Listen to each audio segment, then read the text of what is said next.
The visitor, making his way unobserved through the crowded main laboratory of the hill, stepped up to within 6 feet of the back of a big Norwegian seated at an electrono-optical bench. Drawing an automatic pistol, he shot the apparently unsuspecting scientist 7 times, as fast as he could pull the trigger, twice through the brain, 5 times, closely spaced, through the spine. "Ah, Garlane of Eddore, I have been expecting you to look me up. Sit down." Blonde, blue-eyed Dr. Nels Bergenholm, completely undisturbed by the passage of the stream of bullets through his head and body, turned and waved one huge hand at a stool beside his own. But those were not ordinary projectiles. The visitor protested. Neither person, or rather, entity, was in the least surprised that no one else had paid any attention to what had happened, but it was clear that the one was taken aback by the failure of his murderous attack.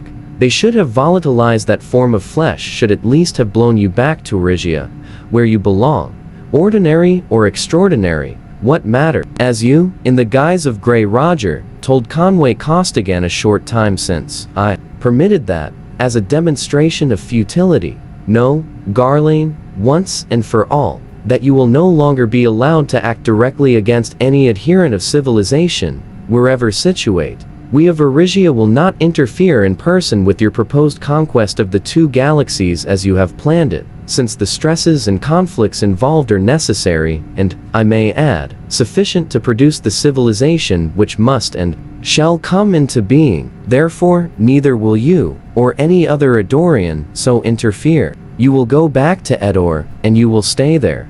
Think you so? Garlane sneered. You, who have been so afraid of us for over 2,000 million Turian years, that you dared not let us even learn of you. So afraid of us that you dared not take any action to avert the destruction of any one of your budding civilizations upon any one of the worlds of either galaxy? So afraid that you dare not, even now, mind to mind, but insist upon the use of this slow and unsatisfactory oral communication between us? Either your thinking is loose, confused, and turbid, which I do not believe to be the case, or you are trying to lull me into believing that you are stupid. Bergenholm's voice was calm, unmoved. I do not think that you will go back to Eddore. I know it. You too, as soon as you have become informed upon certain matters, will know it. You protest against the use of spoken language because it is, as you know, the easiest, simplest, and surest way of preventing you from securing any iota of the knowledge for which you are so desperately searching. As to a meeting of our 2 minds, they met fully just before you, operating as Grey Roger, remembered that which your entire race forgot long ago. As a consequence of that meeting, I so learned every line and vibration of your life pattern as to be able to greet you by your symbol, Garlane of Eddore, whereas you know nothing of me, save that I am an Arisian, a fact which has been obvious from the first. In an attempt to create a diversion, Garlane released the zone of compulsion which he had been holding, but the Arisian took it over so smoothly that no human being within range was conscious of any change. It is true that for many cycles of time we concealed our existence from you. Bergenholm went on without a break. Since the reason for that concealment will still further confuse you, I will tell you what it was. Had you Eddorians learned of us sooner, you might have been able to forge a weapon of power sufficient to prevent the accomplishment of an end which is now certain. It is true that your operations as Losung of Ugar were not constrained, as Mithridates of Pontus, as Sulla, Marius, and Nero of Rome, as Hannibal of Carthage, as those self-effacing whites, Elsixerces of Greece and Menacoptes of Egypt, as Genghis Khan, and Attila, and the Kaiser, and Mussolini, and Hitler, and the tyrant of Asia, you were allowed to do as you pleased. Similar activities upon Rigel IV, Valantia, Pallane VII, and elsewhere were also allowed to proceed without effective opposition. With the appearance of Virgil Sams, however, the time arrived to put an end to your customary pernicious, obstructive, and destructive activities. I therefore interposed a barrier between you and those who would otherwise be completely defenseless against you. But why now? Why not thousands of cycles ago? And why Virgil Sams? To answer those questions would be to give you valuable data. You may too late be able to answer them yourself. But to continue, you accuse me and all Arisia of Cowardice. An evidently muddy and inept thought. Reflect, please, upon the completeness of your failure in the affair of Roger's planetoid. Upon the fact that you have accomplished nothing whatever since that time. Upon the situation in which you now find yourself. Even though the trend of thought of your race is basically materialistic and mechanistic, and you belittle ours as being philosophic and impractical, you found much to your surprise that your most destructive physical agencies are not able to affect even this form of flesh which I am now energizing, to say nothing of affecting the reality which is I. If this episode is the result of the customary thinking of the second in command of Eddore's innermost circle, but no, visualization cannot be that badly at fault. Overconfidence, the tyrant's innate proclivity to underestimate an opponent, these things have put you into a false position, but I greatly fear that they will not operate to do so in any really important future affair. Rest assured that they will not. Garlane snarled. It may not be exactly cowardice. It is, however, something closely akin. If you could have acted effectively against us at any time in the past, you would have done so. If you could act effectively against us now, you would be acting, not talking. That is elementary self-evidently true. So true that you have not tried to deny it, nor would you expect me to believe you if you did. Cold black eyes stared level into icy eyes of Norwegian blue. Deny it? No, am glad, however, that you used the word effectively instead of openly. For we have been acting effectively against you ever since these newly formed planets cooled sufficiently to permit of the development of intelligent life. What? You have? How? That too?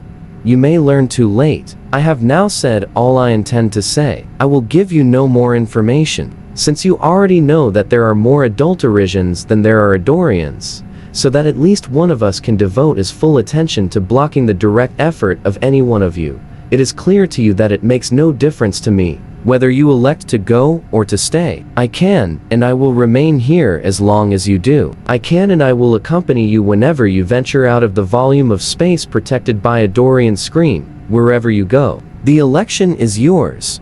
Garlane disappeared. So did the Arisian instantaneously. Dr. Nels Bergenholm, however, remained. Turning, he resumed his work where he had left off, knowing exactly what he had been doing and exactly what he was going to do to finish it. He released the zone of compulsion, which he had been holding upon every human being within sight or hearing, so dexterously that no one suspected, then or ever, that anything out of the ordinary had happened. He knew these things and did these things in spite of the fact that the form of flesh which his fellows of the Triplanetary Service knew as Nels Bergenholm was then being energized, not by the stupendously powerful mind of Drownley the Molder, but by an Arisian child too young to be of any use in that which was about to occur. Arisia was ready. Every Arisian mind capable of adult, or of even near-adult thinking, was poised to act when the moment of action should come. They were not, however, tense. While not in any sense routine, that which they were about to do had been foreseen for many cycles of time. They knew exactly what they were going to do, and exactly how to do it. They waited. My visualization is not entirely clear concerning the succession of events stemming from the fact that the fusion of which Drownley is a part did not destroy Garlane of Eddore while he was energizing Grey Roger, a young watchman, Euconitor by symbol, thought, into the assembled mind. May I take a moment of this idle time in which to spread my visualization, for enlargement and instruction? You may, youth.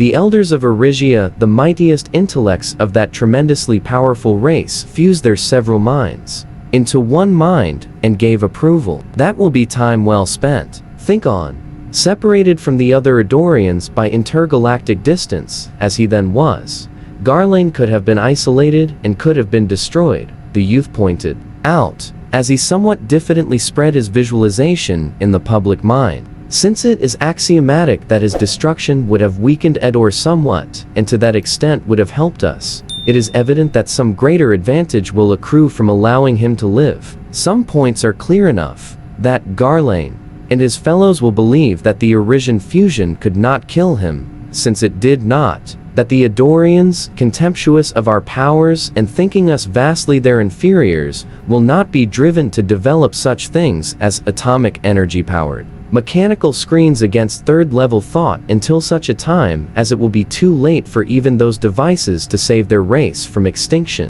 that they will, in all probability, never even suspect that the Galactic Patrol, which is so soon to come into being, will in fact be the prime operator in that extinction. It is not clear, however, in view of the above facts, why it has now become necessary for us to slay one Eddorian upon Eddore. Nor can I formulate or visualize with any clarity the techniques to be employed in the final wiping out of the race. I lack certain fundamental data concerning events which occurred and conditions which obtained many cycles before my birth. I am unable to believe that my perception and memory could have been so imperfect. Can it be that none of that basic data is, or ever has been available? That youth is the fact. While your visualization of the future is of course not as detailed nor as accurate as it will be after more cycles of labor, your background of knowledge is as complete as that of any other of our number. I see. Euconidor gave the mental equivalent of a nod of complete understanding. It is necessary,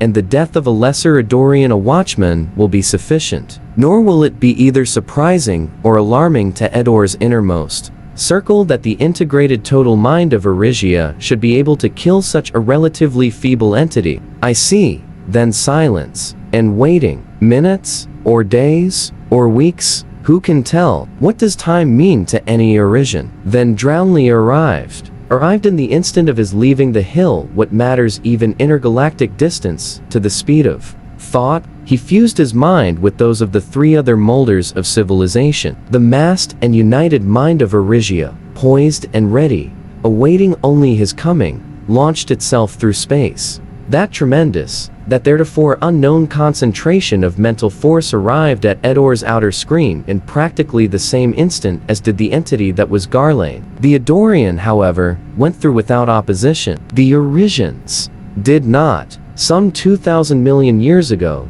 when the coalescence occurred, the event which was to make each of the two interpassing galaxies teem with planets, the Arisians were already an ancient race. So ancient that they were even then independent of the chance formation of planets. The Eddorians, it is believed, were older still. The Arisians were native to this, our normal space-time continuum. The Eddorians were not. Eddore was and is huge, dense, and hot. Its atmosphere is not air, as we of small, green Terra, no air, but is a noxious mixture of gaseous substances known to mankind only in chemical laboratories. Its hydrosphere, while it does contain some water, is a poisonous, stinking, foully corrosive, slimy, and sludgy liquid. And the Eddorians were as different from any people we know as Eddore is different from the planets indigenous to our space and time. They were, to our senses, utterly monstrous, almost incomprehensible. They were amorphous, amoeboid, sexless,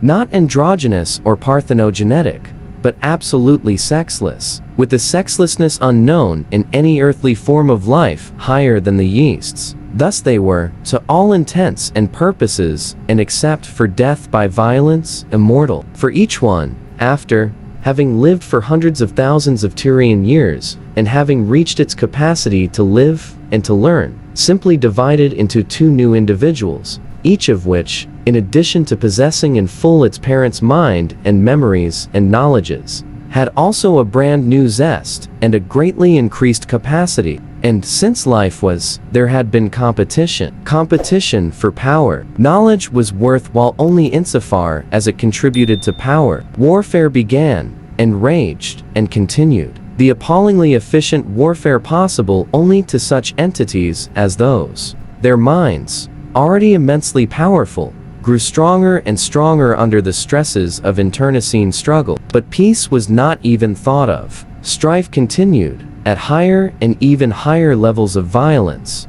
until two facts became apparent. First, that every Eddorian who could be killed by physical violence had already died. That the survivors had developed such tremendous powers of mind, such complete mastery of things, physical as well as mental, that they could not be slain by physical force. Second, that during the ages through which they had been devoting their every effort to mutual extermination, their sun had begun markedly to cool, that their planet would very soon become so cold that it would be impossible for them ever again to live their normal physical lives. Thus, there came about an armistice. The Eddorians worked together not without friction in the development of mechanisms by the use of which they moved their planet across light years of space to a younger, hotter sun. Then, under once more at its hot and reeking norm, battle was resumed. Mental battle. This time, that went on for more than 100,000 Eddorian years, during the last 10,000 of which not a single Eddorian died. Realizing the futility of such unproductive endeavor, the relatively few survivors made a peace of sorts. Since each had an utterly insatiable lust for power, and since it had become clear that they could neither conquer nor kill each other, they would combine forces and conquer enough planets, enough galaxies, so that each Eddorian could have as much power and authority as he could possibly handle. What matter that there were not that many planets in their native space? There were other spaces, an infinite number of them, some of which, it was mathematically certain, would contain millions upon millions of planets, instead of only 2 or 3. By mind and by machine, they surveyed the neighboring continua. They developed the hyperspatial tube and the inertialist drive. They drove their planet, spaceship-wise,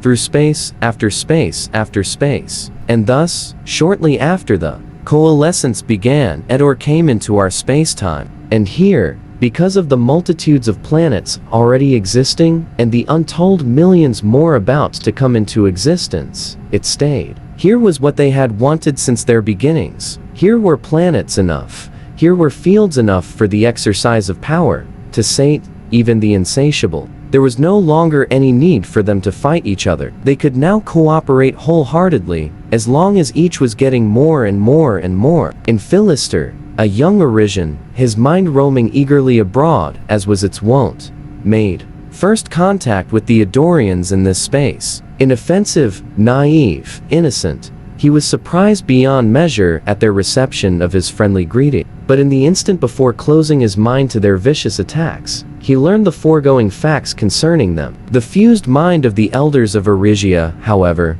was not surprised. The Arisians, while not as mechanistic as their opponents, and innately peaceful as well, were far ahead of them in the pure science of the mind. The elders had long known of the Eddorians and of their lustful wanderings through plenum after plenum. Their visualizations of the cosmic all had long since forecast, with dreadful certainty, the invasion which had now occurred. They had long known what they would have to do. They did it so insidiously as to set up no opposition. They entered the Eddorians' minds and sealed off all knowledge of Arisia. They withdrew tracelessly. They did not have much data, it is true, but no more could be obtained at that time. If any one of those touchy, suspicious minds had been given any cause for alarm, any focal point of doubt, they would have had time in which to develop mechanisms able to force the Arisians out of this space before a weapon to destroy the Eddorians, the as yet incompletely designed galactic patrol, could be forged.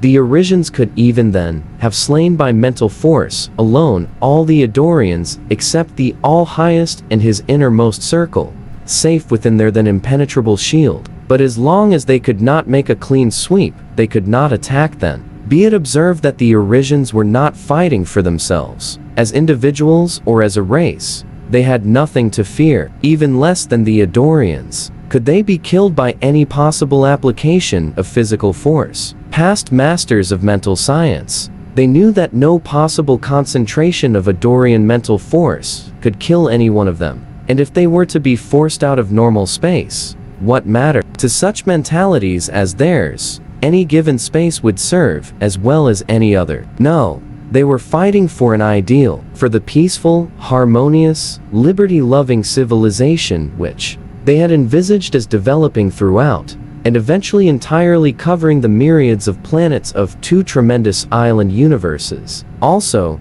they felt a heavy weight of responsibility, since all these races, existing and yet to appear, had sprung from and would spring from the Arisian life spores which permeated this particular space.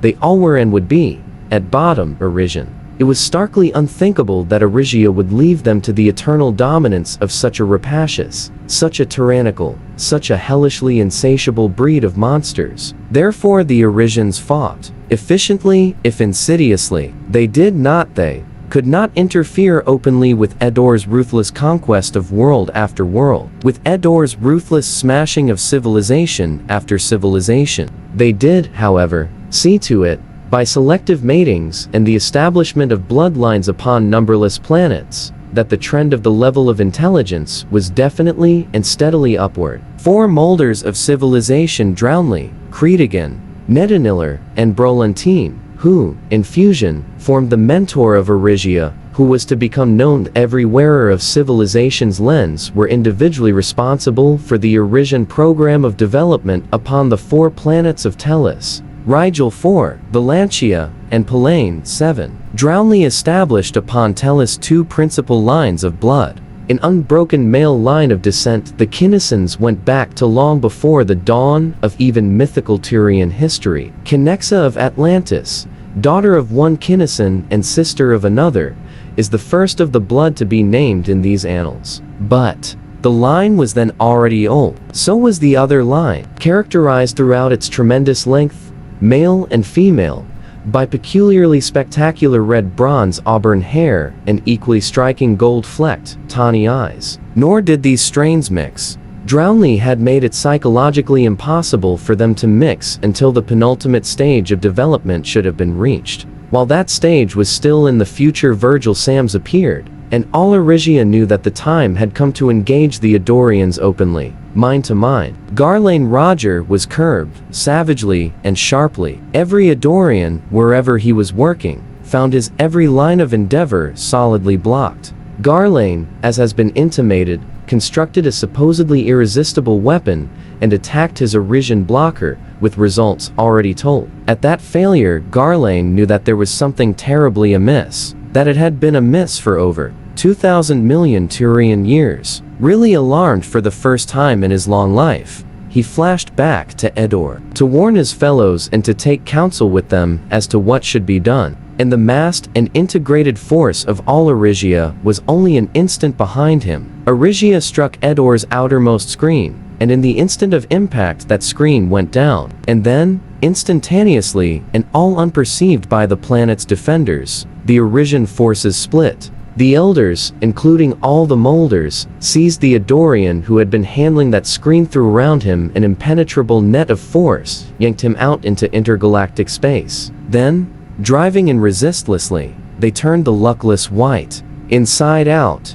and before the victim died under their poignant probings, the elders of Arisia learned everything that the Eddorian and all of his ancestors had ever known. They then withdrew to Arisia, leaving their younger, weaker, partially developed fellows to do whatever they could against mighty Eddore. Whether the attack of these lesser forces would be stopped at the second, the third, the fourth, or the innermost screen, whether they would reach the planet itself, and perhaps do some actual damage before being driven off, was immaterial. Eddore must be allowed, and would be allowed, to repel that invasion with ease. For cycles to come, the Eddorians must and would believe that they had nothing really to fear from Arisia. The real battle, however, had been won. The Arisian visualizations could now be extended to portray every essential element of the climactic conflict which was eventually to come. It was no cheerful conclusion at which the Arisians arrived, since their visualizations all agreed in showing that the only possible method of wiping out the Eddorians would also of necessity and their own usefulness as guardians of civilization. Such an outcome having been shown necessary, however,